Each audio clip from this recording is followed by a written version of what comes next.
Assalamualaikum warahmatullahi wabarakatuh. Kita ketemu lagi di episode kedua untuk bab 1 ya. Tadi kita sudah membahas asal muasal kata Indonesia. Baik, sekarang kita jelaskan, saya lanjutkan lagi, Bu lanjutkan lagi ya. Penjelasannya untuk bab 1 kita share dulu ya. Oke.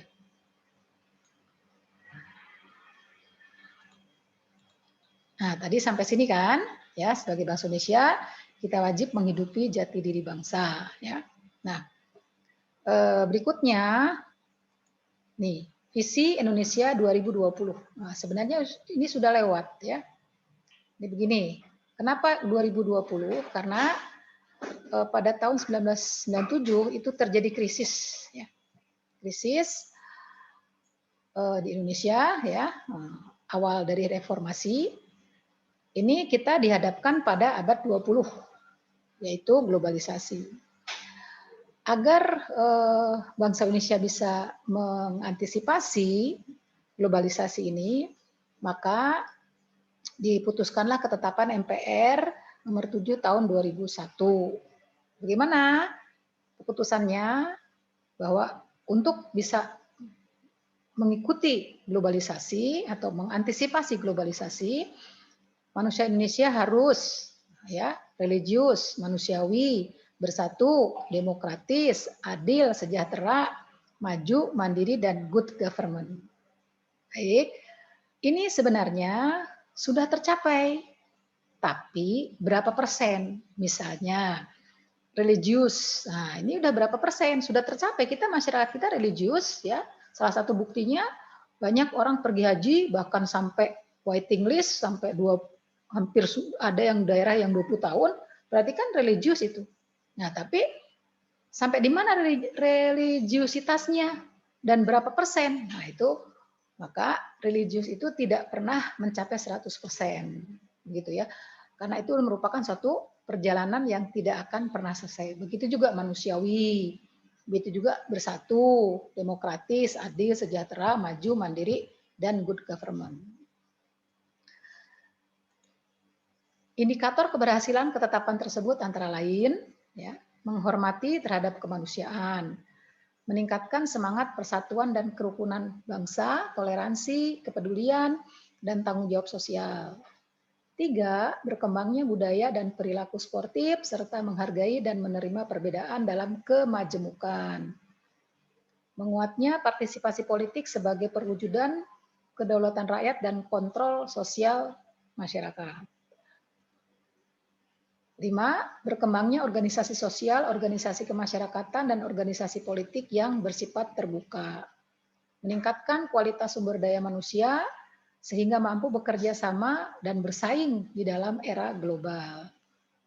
7, memiliki kemampuan dan ketangguhan dalam menyelenggarakan kehidupan berbangsa dan bernegara di tengah-tengah pergaulan antar bangsa agar sejajar dengan bangsa-bangsa lain.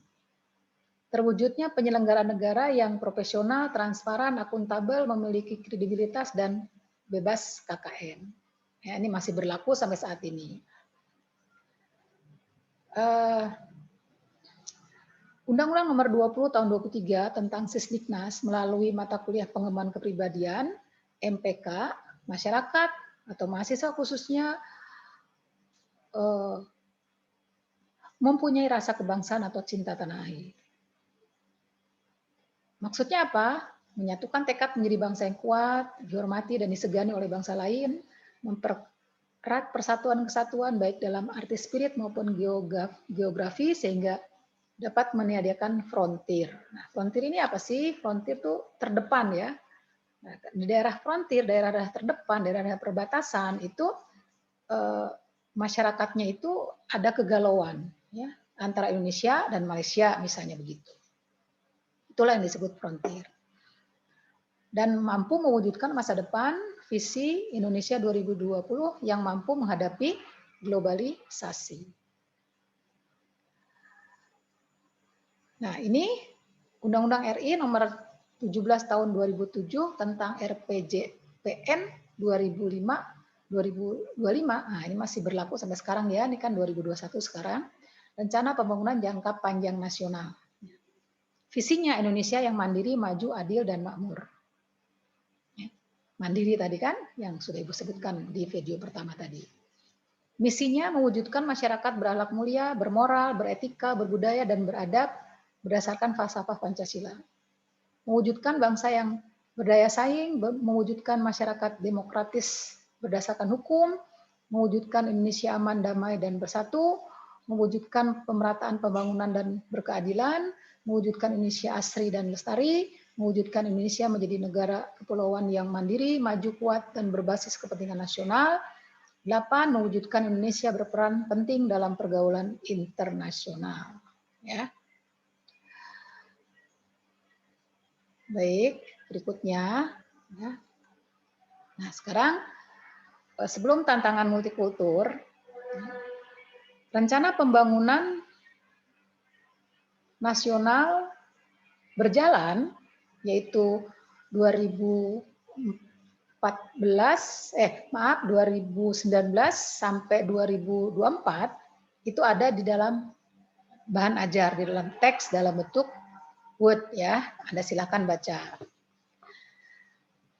Baik, pertama kondisi saat ini itu yang pertama sekali adalah tantangan multikulturalisme. Apa sih multikulturalisme itu? Indonesia ini multikultur ya kan? Karena di sini kan ada Bhinneka Tunggal Ika. Ya. Multikulturalisme adalah kesadaran politik untuk menerima realitas keragaman, pluralitas, dan multikultur. Masyarakat multikultural adalah masyarakat yang terdiri atas beberapa macam komunitas, budaya dengan segala kelebihannya, dengan sedikit perbedaan. Perbedaan apa? Perbedaan konsepsi mengenai dunia, suatu sistem arti, nilai, bentuk, organisasi sosial, sejarah, adat, serta kebiasaan. Multikulturalisme diawali di negara berbahasa Inggris, di Kanada tahun 1971, diikuti sejumlah negara Eropa, terutama Belanda, dan Denmark, Britania Raya, Jerman, dan negara lainnya. Multikulturalisme tidak sama dengan monokulturalisme dan asimilasi. Ya, beda ya. Kalau asimilasi itu dari berbagai macam digabung jadi satu macam. Gitu. Kalau multi kita biarkan dia multi, tetapi dalam satu tujuan seperti hanya Indonesia, Bhinneka Tunggal Ika. Nah, masyarakat Indonesia multikultural, Bhinneka Tunggal Ika. Akibat dari kondisi sosio-kultural maupun geografis yang beragam dan luas wilayah memiliki banyak pulau. Setiap pulau dihuni oleh sekelompok manusia yang membentuk satu masyarakat kebudayaan yang unik, banyak, dan beragam. Reformasi 1998 terjadi transisi demokrasi dan keberagaman. Indonesia terancam. Laporan International Center for Islam and Pluralism sejak tahun 2005 terjadi pembakaran masjid, kekerasan terhadap kelompok anggota Ahmadiyah, serta perusakan dan penutupan rumah ibadah. Laporan The Condition of Religion and Faith Freedom in Indonesia terjadi 265 kasus kekerasan atas nama agama pada Januari-Desember 2008. Inilah masalah kondisi yang dihadapi Indonesia dalam hal multikultural ya.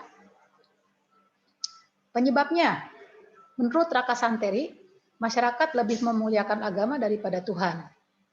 Tuhan hanya dapat didekati dengan kesucian hati yang terpancar dalam perbuatan penuh kasih dan sayang. Profesor Hans Kung berpendapat bahwa adanya kekosongan orientasi, ketiadaan visi besar, kusutnya masalah, kelumpuhan, dan pimpinan politik tidak mempunyai wawasan. Akibatnya terjadi krisis fundamentalis, agama dan politik saling memecah, perang dan konflik terus terjadi, dan hampir tidak ada prinsip-prinsip yang menjadi tuntunan. Ya, nih sampai saat ini pun masih terjadi seperti ini. Bagaimana solusinya? Dialog antar agama dalam etik global. Prinsip moral agama dapat menghilangkan sikap permusuhan, kecurigaan, dan ketakutan, dan ketidakpercayaan terhadap yang berbeda. Ya, makanya kita di Indonesia saat ini didengung-dengungkan toleransi. Ya, kita harus saling toleransi. Oke, ini adalah pidato Pak SBY ya tentang multikultural ya. Yang intinya ada di Pancasila. Gimana, Ibu baca aja atau kamu baca sendiri aja ya? Baiklah, Ibu baca aja ya. Kita bersama-sama di sini untuk menegaskan kembali Indonesia, tempat kita berdiri, Indonesia sebagai sebuah warisan yang berharga, tapi juga sebuah cita-cita Indonesia yang bukan hanya amanat para pendahulu, tapi juga titipan berjuta anak yang akan lahir kelak. Kita bersama-sama di sini untuk menyadari kembali bahwa Indonesia adalah satu prestasi sejarah, namun juga proyek yang tak mudah. Dalam banyak hal, tanah air ini belum rampung, tetapi sebuah masyarakat, sebuah negeri, memang proses yang tak akan kunjung usai. Seperti dikutip Bung Karno, bagi sebuah bangsa yang berjuang tak ada akhir perjalanan. Dalam perjalanan itu kita pernah mengalami rasa bangga, rasa juga trauma, tersentuh semangat yang berkobar, tapi juga jiwa yang terpuruk. Namun baik atau buruk keadaan kita, bagian dari tanah air ini, dan tanah air ini bagian dari hidup kita. Di sanalah kita berdiri jadi pandu hidupku. Di sanalah kita berdiri di awal abad 21, di sebuah zaman yang mengharuskan kita tabah dan juga rendah hati. Abad yang lalu telah menyaksikan ide-ide besar diperjuangkan dengan sungguh-sungguh, namun akhirnya gagal. Membangun sebuah cita-cita membangun sebuah masyarakat yang dicita-citakan. Abad yang penuh harapan tapi juga penuh korban, abad sosialisasi yang datang dengan agenda yang luhur, tetapi kemudian melangkah surut, abad kapitalisme yang membuat beberapa negara tumbuh cepat, tetapi memperburuk ketimpangan sosial dan ketidakadilan internasional. Abad perang dingin yang tak ada lagi, tapi tak lepas dari konflik dengan darah dan besi. Abad ketika arus informasi terbuka, tapi tak selalu membentuk sikap toleran terhadap yang beda. Dengan demikian, memang sejarah tak terhenti, bahkan berjalan semakin cepat. Teknologi pengetahuan tentang manusia dan lingkungannya, kecenderungan budaya dan politik berubah begitu tangkas. Hingga persoalan baru timbul sebelum jawaban buat persoalan lama ditemukan. Kini makin jelaslah tak ada doktrin yang mudah dan mutlak untuk memecahkan problem manusia. Tak ada formula yang tunggal dan kekal bagi kini dan nanti. Yang ada, yang dibutuhkan justru sebuah sikap yang menampik doktrin yang tunggal dan kekal.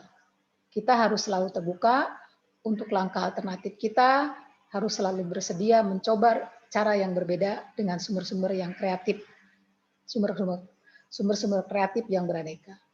Sejarah mencatat Indonesia selalu mampu untuk demikian, sebab Indonesia sendiri 17.000 pulau yang berjajar dari barat sampai ke timur adalah sumber kreatif yang tumbuh dalam kebinekaan. Para ibu dan bapak pendiri Republik dengan arif menyadari hal itu. Itulah sebabnya Pancasila digali, dilahirkan dan disepakati. Hari ini 61 tahun yang lalu, tidak, Pancasila bukanlah wahyu dari langit. Ia lahir dari jerih payah dalam sejarah.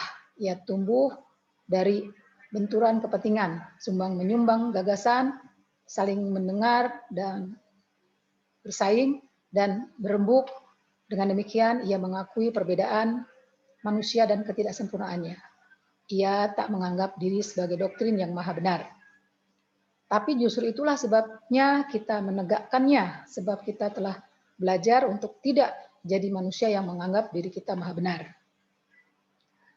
Maka Indonesia tak menganggap Pancasila sebagai agama, sebagaimana Indonesia tidak pernah dan tidak hendak mendasarkan diri dari satu agama manapun. Nilai luhur agama-agama mengilhami kita, namun justru karena itu kita mengakui keterbatasan manusia. Dalam keterbatasan itulah